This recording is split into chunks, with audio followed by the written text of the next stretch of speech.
Hari ini kita akan belajar kembali kebenaran firman Tuhan. Kita akan belajar sedikit tentang akhir zaman dan waktu masa penderitaan, waktu masa pemerintahan zaman antikristus, dan terjadi aniaya yang luar biasa sekali. Makanya kita sebagai anak Tuhan yang hari ini masih dipercayakan kesehatan, percayakan iman, masih bisa ibadah, masih mencari Tuhan, harus lebih sungguh-sungguh, harus lebih mencintai Tuhan sungguh-sungguh. Jangan sampai kita termasuk bagian dari orang-orang yang gak diangkat Tuhan masuk dalam pemerintahan zaman antikris. Nah, masa akhir zaman ini dalam bentuk masih dalam penafsiran. Semua orang bisa menafsirkan karena tidak ada yang tepat, karena belum terjadi. Kalau berbicara tentang masa yang akan datang, semuanya masih dalam bentuk penafsiran sesuai dengan kebenaran firman Tuhan. Kenyataannya seperti apa? Orang belum terjadi. Jadi kita mesti pakai hikmat, pakai pengertian. Semua pewahyuan tentang akhir zaman itu belum ada yang tahu pastinya seperti apa. Tapi kita akan belajarin tanda-tandanya sesuai dengan firman Tuhan. Hari ini kita buka sebentar di 1 Yohanes pasal yang kedua, mulai ayat yang kedua. Siapakah pendusta itu? Bukankah dia yang menyangkal bahwa Yesus adalah Kristus? Dialah adalah antikristus, yaitu dia yang menyangkal baik Bapa maupun anak. Sebab barang siapa menyangkal anak, ia juga tidak memiliki Bapa. Barang siapa mengaku anak, ia juga memiliki Bapa. Dan kamu, apa yang telah kamu dengar dari mulanya, itu harus tetap tinggal di dalam kamu. Jika apa yang telah kamu dengar dari mulanya tetap tinggal di dalam kamu, maka kamu akan tetap tinggal di dalam anak dan di dalam Bapa.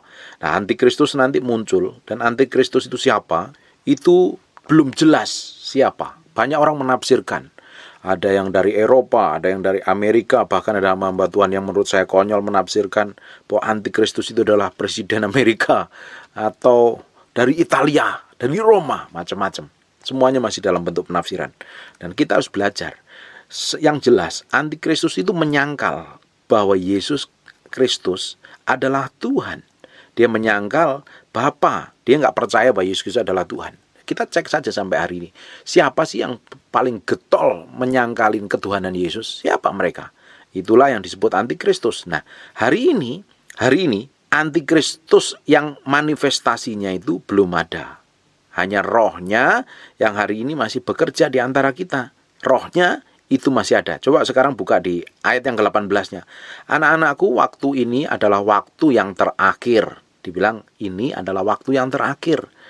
Dan seperti yang telah kamu dengar, seorang antikristus akan datang. Sekarang telah bangkit banyak antikristus. Itulah tandanya bahwa waktu ini benar-benar waktu yang akan datang. Banyak antikristus siapa? Ya banyak yang menolak, tidak mengakui Yesus Kristus adalah Tuhan. Dianggapnya manusia biasa.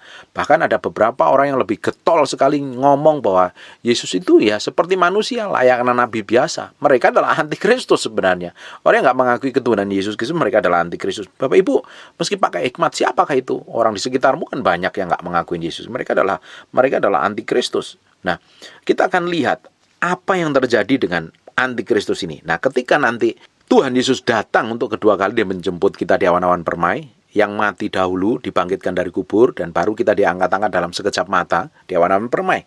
Nah, yang diangkat adalah orang-orang Kristen yang dewasa, orang Kristen yang hidup kudus, orang Kristen yang hidup benar, yang berkenan di hadapan Tuhan. Seperti perumpamaan.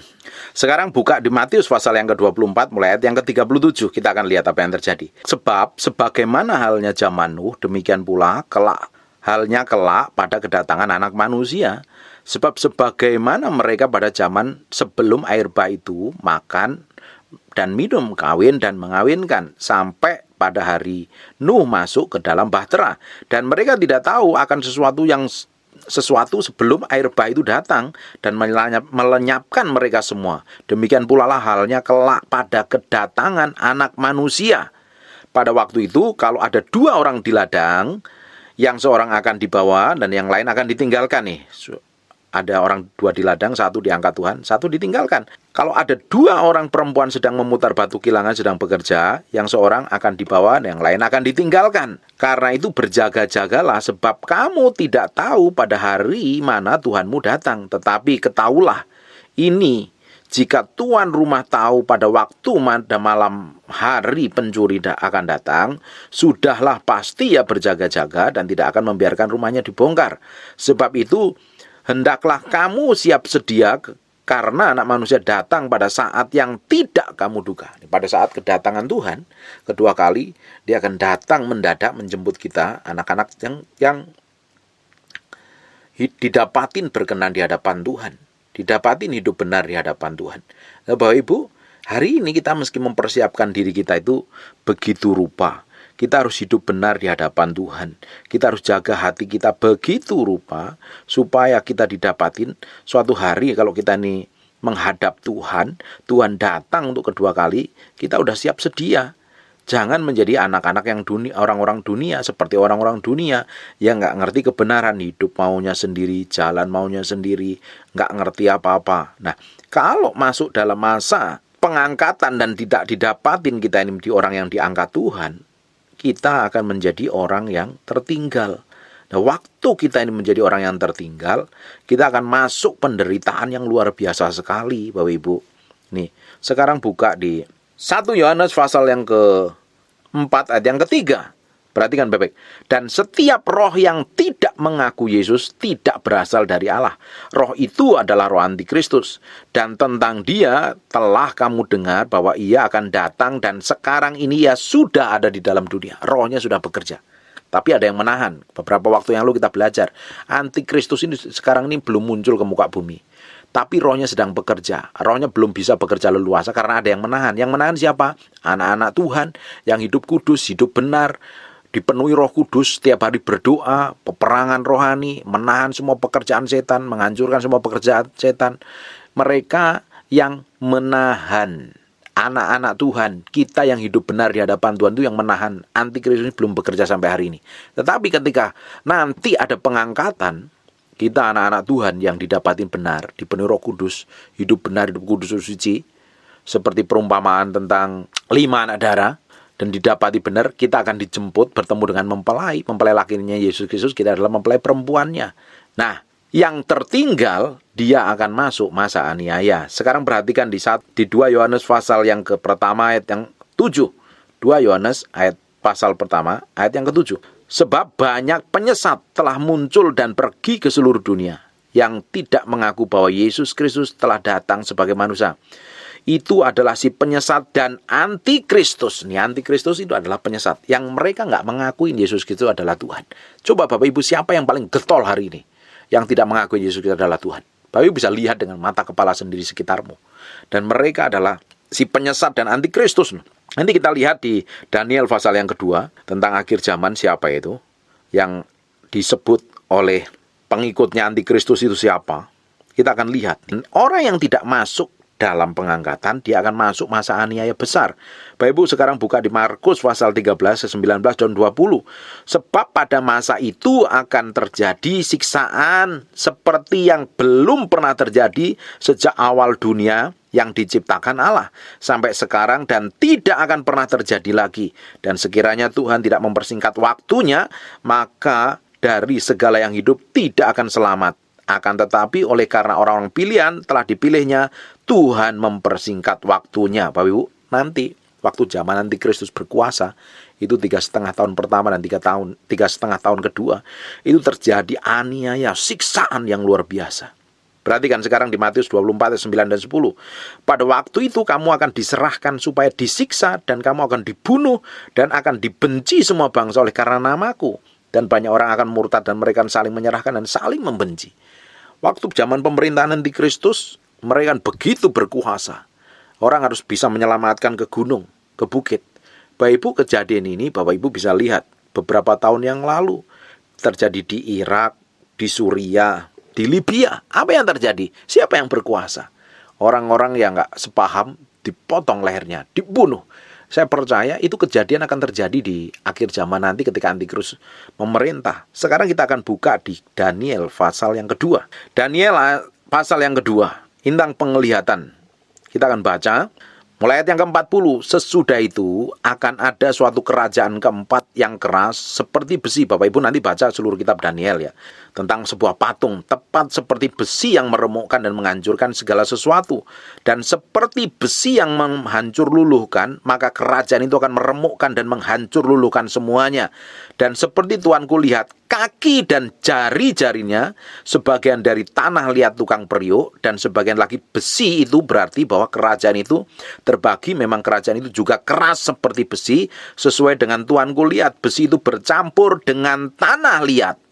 Tetapi sebagaimana jari-jari kaki itu sebagian dari besi dan sebagian lagi dari tanah liat, demikian kerajaan itu akan menjadi keras sebagian dan rapuh sebagian. Seperti Tuanku lihat, besi bercampur dengan tanah liat, itu berarti mereka akan bercampur oleh perkawinan, tapi tidak akan merupakan satu kesatuan. Seperti besi tidak dapat bercampur dengan tanah liat.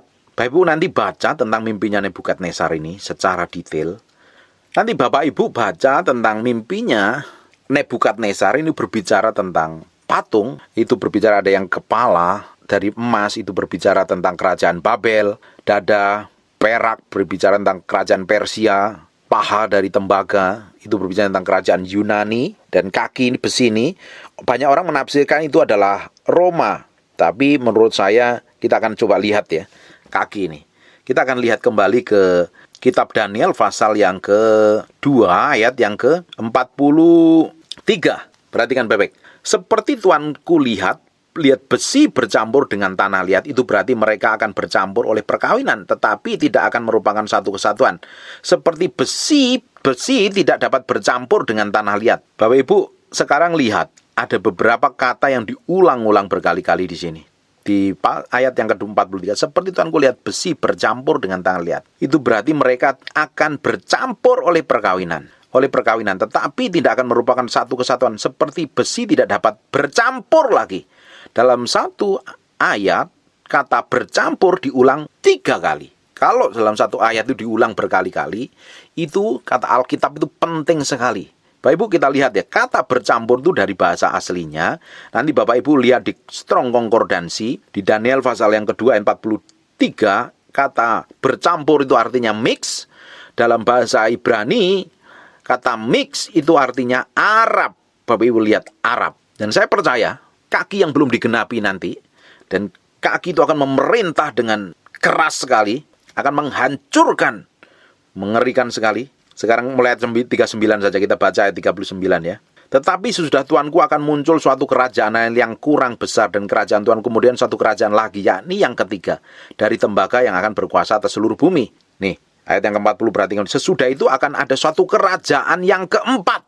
Ini akan digenapi. Yang keras seperti besi, tepat seperti besi yang meremukkan dan menghancurkan segala sesuatu, dan seperti besi yang menghancur luluhkan, maka kerajaan ini akan meremukkan dan menghancur luluhkan semuanya. Bapak Ibu nanti lihat di Google, lihat saja apa yang dilakukan ini orang-orang Arab ini, yang terjadi di Libya, terjadi di Irak, terjadi di Suriah. Mereka yang mengklaim bahwa dirinya berkuasa, mereka mendirikan negara, lintas negara, multinasional. Mereka akan mendirikan satu pemerintahan dan mereka berkuasa. Bapak Ibu lihat kejadian kemarin, semuanya dihancurkan, dihancur luluhkan. Dan saya percaya antara besi dan tanah liat di kaki yang belum digenapin ini satu lagi dia berbicara tentang yang lebih. 41 kita ulangi. Dan seperti Tuanku lihat, kaki dan jari-jari sebagian dari tanah liat tukang periuk, dan sebagian lagi dari besi. Itu berarti bahwa kerajaan itu terbagi. Memang kerajaan itu juga keras seperti besi, sesuai dengan yang Tuanku lihat, besi itu bercampur dengan tanah liat. Tetapi sebagaimana jari-jari kaki itu sebagian dari besi dan sebagian lagi dari tanah liat. Demikian kerajaan itu akan menjadi keras sebagian dan rapuh sebagian. Ini Bapak Ibu lihat ya. Ini orang-orang Arab ini terbagi 2 bagian kalau Bapak Ibu lihat hari ini. Antara Syiah dan Sunni. Bapak Ibu cek saja, karena ini bersifatnya kan masa depan. Hal yang belum terjadi. Ini penafsiran menurut yang saya pahami. Bapak Ibu bisa cross check. Dan ini belum, namanya juga penafsiran. Nanti kebenarannya waktu nanti terjadi baru ketahuan. Kita akan lihat ya. Ini bangsa Arab ini terbagi dari dua golongan nih. Satu Syiah, satu Sunni. Nah, satu kerasnya bukan lain, yang satu lagi lebih lembut. Bapak Ibu perhatikan ya. Seperti Tuanku lihat besi bercampur dengan tanah liat. Dan itu berarti mereka akan bercampur oleh perkawinan. Tetapi tidak merupakan satu kesatuan. Seperti besi tidak akan bercampur dengan tanah liat. Perhatikan. Tetapi pada zaman raja-raja, perhatikan, Allah semesta langit akan mendirikan suatu kerajaan yang tidak akan binasa sampai selama-lamanya. Ini kerajaan 1000 tahun menurut saya. Dan kekuasaan itu tidak akan beralih lagi kepada bangsa lain. Kerajaan itu akan meremukkan segala kerajaan, menghabisinya. Tetapi kerajaan itu sendiri akan tetap untuk selama-lamanya. Ini kerajaan Yesus Kristus. Seperti yang Tuhan kulihat bahwa, perhatikan, ketika nanti antikristus ini berkuasa memerintah, dia akan menghancurkan semua yang tidak sesuai dengan ketetapannya, pengertiannya, dihabisin semua. Dan saya percaya orang namanya antikristus, dia benci sekali dengan kekristenan. Orang dia nggak mengakuin Yesus, dia nggak mengakuin Allah Bapa. Dia akan membunuh, membinasakan, menghancurkan, menyiksa. Ada penyiksaan luar biasa. Orang-orang yang tertinggal akan disiksa, dihabisin begitu rupa. Hanya orang yang bertahan. Coba bayangin kalau disiksa begitu rupa. Kalau langsung dipotong, dipenggal kepalanya, is okay. Tapi kalau disiksa untuk sampai mengaku murtad, menyangkalin Tuhan, Bapak Ibu, nyawa yang jadi taruhannya. Nyawa yang jadi taruhannya. Tapi ketika di ujung pemerintahannya antikristus itu, ayat 45 perhatikan, tepat seperti yang Tuanku lihat bahwa tanpa perbuatan tangan manusia, sebuah batu terungkit lepas dari gunung dan meremukkan besi, tembaga, tanah liat, perak dan emas itu. Allah yang maha besar telah memberitahukan kepada Tuanku Raja apa yang akan terjadi di kemudian hari. Mimpi itu adalah benar dan maknanya dapat dipercayai. Suatu hari pemerintahan antikristus itu akan hancur oleh apa? Sebuah batu terungkit lepas dari gunung dan meremukkan tembaga. Semuanya remuk dan hancur. Siapa itu? Saya percaya perbuatan tangan Yesus Kristus Tuhan sendiri. Batu karang yang teguh, Yesus Kristus Tuhan. Nah, yang jadi masalahnya, supaya kita tidak masuk dalam masa aniaya pemerintahan antikristus, saya percaya sebelum adanya antikristus, gereja akan diangkat. Karena Tuhan sayang sama gerejanya. Nggak mungkin Tuhan akan izinkan gerejanya disiksa setan mati-matian. Menurut saya seperti itu. Dan saya percaya Tuhan sedang mempersiapkan satu umat yang dipersiapkan untuk bisa diangkat Tuhan, masuk dalam perjamuan kawin anak domba, tidak masuk dalam masa aniaya antikristus. Bayangin Bapak Ibu, kalau itu antikristus benar-benar berkuasa, menguasai, kita lari dari mana? Terutama apalagi saya sebagai pengkhotbah ini yang radikal seperti ini, yang paling pertama kali dicari mungkin dipotong pertama kali lehernya kalau saya nggak diangkat Tuhan. Makanya kita harus mempersiapkan diri kita hari ini supaya kita masuk dalam pengangkatan, didapatin, dibawa Kristus di awan-awan permai. Jangan sampai kita ketinggalan. Kalau kita ketinggalan, kita akan masuk 3,5 tahun masa pemerintahan pertama antikristus dan 3 tahun kedua masa pemerintahan antikristus. Itu terjadi mengerikan. Nah, orang yang menghancurkan, meluluhkan, penyiksaan luar biasa itu sekarang coba dicek siapa yang mendekati mereka. Kelakuannya siapa? Bukankah terbukti di Irak dan Suriah itu terjadi penyiksaan yang luar biasa kemarin? Dengan mata kita, kepala kita sendiri kita lihat dari video, dari streaming, dari macam-macam, bahkan videonya masih ada di media sosial sampai hari ini. Orang-orang dipotongin lehernya. Bukan itu penyiksaan yang paling berat. Menurut saya, yang mendekatin adalah mereka loh. Mereka yang mendekatin. Bapak Ibu bayangin, yang hari ini yang paling getol, tidak mengakuin Yesus Kristus adalah Tuhan siapa. Jangan sampai kita tidak masuk dalam bagian orang yang tidak diangkat Tuhan. Kalau kita jadi orang bagian yang tertinggal, urusanmu akan rumit dan kacau. Makanya hari ini tuh lebih fokus ke Tuhan. Jangan fokus kepada kepentinganmu sendiri, pada egomu sendiri. Orang dunia sedang menuju pada masa akhir zaman. Harusnya kita mempersiapkan diri dengan tepat, dengan baik menyambut Raja. Segala Raja. Kalau Tuhan Yesus nggak datang, kita nggak sampai kedatangan berjumpa dengan kedatangan Yesus kedua kali ya kita bisa dijemput Tuhan secara pribadi, artinya kita bisa dipanggil dalam kematian loh. Kalau kita dipanggil kematian hari ini kan masih lebih enak. Hidup bagiku adalah menghasilkan buah, mati adalah keuntungan. Kalau ketemu Tuhan ya puji syukur. Ya, kalau kita belum mati dan kita mengalami pengangkatan, itu puji Tuhan. Yang paling cilaka kalau kita masih hidup dan tidak diangkat Tuhan. Makanya kita harus mempersiapkan diri jadi orang yang dewasa di dalam Kristus. Fokusnya ke Tuhan. Kalau hari ini kau menghadapi masalah, himpitan, tekanan, itu sebagai tes ujian kecil. Fokus saja kepada Tuhan, jangan fokus pada masalahmu. Ada perkara besar yang Tuhan siapkan ke depan. Bayangin kalau engkau sih ribut dengan kelemahanmu, ribut dengan masalahmu, ribut dengan kebutuhanmu. Engkau gak peduli Tuhan, gak mikirin Tuhan. Padahal Tuhan sedang bekerja dengan caranya yang ajaib. Dia mempersiapkan gereja Tuhan untuk siap menuai secara luar biasa. Dan saya percaya sebelum adanya pengangkatan akan terjadi penuaian jiwa luar biasa, besar-besaran. Orang akan lawat Tuhan. Saya percaya Tuhan mau semua orang itu diselamatkan di muka bumi ini. Saya percaya ada pertobatan gila-gilaan. Yang dipakai untuk memberitakan Injil siapa hari ini? Ya kita. Kita bekerja keras, kita sampaikan kebenaran. Makanya saya akan terus sampaikan kebenaran selama Tuhan percayakan sama saya. Setiap hari saya akan sampaikan kebenaran. Suka nggak suka, enak nggak suka, saya akan sampaikan kebenaran. Orang yang dipakai untuk menyampaikan kebenaran supaya terjadi pertobatan luar biasa, terjadi revival adalah kita. Kita sedang dipersiapkan untuk menikmati tuaian besar. Loh, bagaimana kita akan menikmati tuaian besar? Bagaimana kita terlibat dengan Tuhan besar itu? Kita dipakai Tuhan luar biasa. Kalau kita masih kedagingan, sibuk ngurusin hawa nafsu dan keinginanmu, sibuk mikirin sakit hatimu, sibuk ribut dengan kelemahanmu. Bagaimana mungkin? Bagaimana mungkin kau sedang mata duitan? Tidak fokus dengan Tuhan. Engkau cintakan uang. Luar biasa sekali. Dan tidak peduli Tuhan sama sekali. Bagaimana mungkin Tuhan bisa pakai hidupmu? Nah, kita itu harus belajar pikul salib sangkal diri itu mulai hari ini. Sedang mempersiapkan suatu hari biar didapatin berkenan. Kita akan dijemput di awan-awan permai, Bapak Ibu. Jangan sampai engkau masuk dalam penyiksaan. Tertinggal masuk dalam penyiksaan. Ujung dari hidupmu akan dianiaya. Akan disiksa. Penyiksaannya itu lebih gila lagi. Bapak Ibu lihat penyiksaan di Irak, Libya, dan Suriah kemarin. Apa yang terjadi?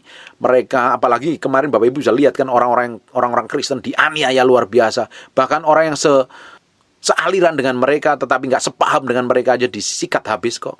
Apalagi kita, anak-anak Tuhan yang jelas-jelas melayani Tuhan siang dan malam. Imannya berbeda, pasti akan terjadi siksaan luar biasa. Bayangin Bapak Ibu, antikristus sampai berkuasa dan kita belum diangkat Tuhan. Urusan kita itu benar-benar ribetnya, kacaunya luar biasa. Makanya hari ini persiapkan diri dengan baik. Persiapkan hatimu, sikapmu, kelakuanmu. Tiap hari menyenangkan Tuhan. Belajar berkenan di hadapan Tuhan. Fokus sama Tuhan. Banyak orang terjebak dengan masalah. Banyak orang terjebak dengan kesalahan di masa lalu. Dan sekarang lagi nikmatin saja sama Tuhan. Minta breakthrough dan terobosan. Tuhan tidak akan pernah meninggalkan hidupmu. Tuhan akan beracara. Tuhan akan bikin terobosan dalam hidupmu. Dan Tuhan sedang mempersiapkan masalahmu. Dipulihkan. Ketika dipulihkan, hidupmu akan dipakai Tuhan untuk memulihkan banyak orang. Akan terjadi revival, kegerakan besar sebelum terjadi pengangkatan. Saya percaya ada pertobatan luar biasa. Hari ini yang dipersiapkan adalah anak-anak Tuhan yang mau bayar harga pikul salib sangkal diri. Jaga itu mulut, jagain sikap hati, bangun keintiman dengan Tuhan, bayar harga di hadapan Tuhan. Fokus sama Tuhan, nyenengin Tuhan. Bapak Ibu kalau dengerin apa yang saya sampaikan nih selama 2 tahun terakhir ini, kan fokusnya untuk nyenengin Tuhan, gak ada yang lain. Bikin Tuhan bahagia, bikin Tuhan senang dengan apa yang kita kerjakan, yang kita lakukan. Supaya suatu hari kita dapatin berkenan menjadi hamba yang berkenan, diundang masuk dalam meja perkawinan, perjamuan kawin anak domba. Amin. Hari ini fokusnya ke Tuhan. Antikristus nanti akan muncul. Antikristus itu lebih mengerikan lagi. Saya bahas antikristus hanya sekilas, Bapak Ibu ya. Karena saya lebih senang bahas tentang Tuhan daripada setan. Saya lebih senang bahas Tuhan daripada bahas tentang antikristus, nabi palsu dan setan. Ngomongin Tuhan itu lebih enak. Karena kita akan berjumpa dengan Tuhan suatu hari kekal untuk selama-lamanya. Mendingan kita ngomongin hati Tuhan, kita ngomongin kebaikan Tuhan, ngomongin breakthrough, ngomongin perkenanan, ngomongin bangun keintiman dengan Tuhan daripada bahas tentang antikristus. Karena isinya mengerikan. Ngapain kita bahas yang mengerikan? Ya, kita cukup tahu sekilas saja supaya kita mempersiapkan diri menjadi anak-anak Tuhan yang hidupnya benar di hadapan Tuhan. Saya berdoa bahwa Ibu akan mengalami kemenangan, mengalami terobosan, hidup Bapak Ibu akan mengalami banyak hal yang ajaib dan luar biasa. Ya, kita akan sama-sama diangkat di awan-awan permai. Prepare yourself mulai hari ini. Jagain, koreksi hatimu. Benerin hatimu yang gak bener itu. Dicek sampai kedalaman batin. Jangan sampai didapati najis, kotor, dan bercacat celah. Kita korbankan tubuh kita nih. Kita serahkan di hadapan Tuhan. Jadi korban yang berkenan, kudus dan sempurna di hadapan Tuhan. Ketika dibakar dengan api kemuliaan Tuhan, keluar bau harum yang menyenangkan hati Tuhan. Kalau hati kita ini busuk, jelek, munafik, jahat, bagaimana mungkin jadi korban? Ketika disentuh dengan api kemuliaan Tuhan, baunya busuk menyengat, Tuhan tidak akan suka.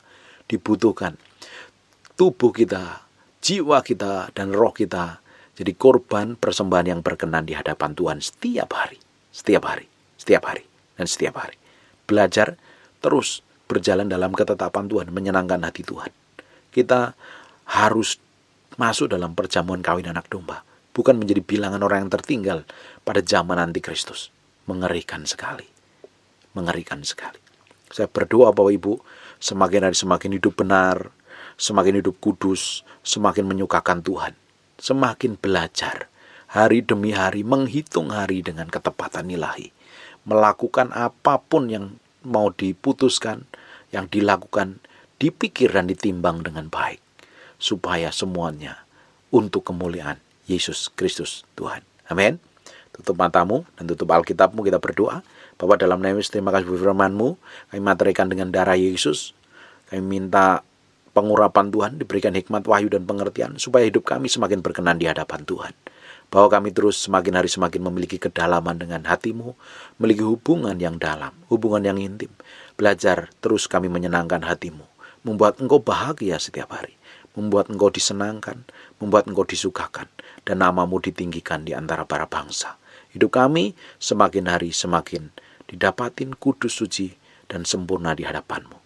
Proteksi dan jaga lindungin kami, bahwa kami terus dalam hadirat-Mu, berjalan dalam ketetapan dan kehendak-Mu. Roh Kudus, pengurapan-Mu menyertai kami, menuntun kami, membawa kami ke pusat kebenaran.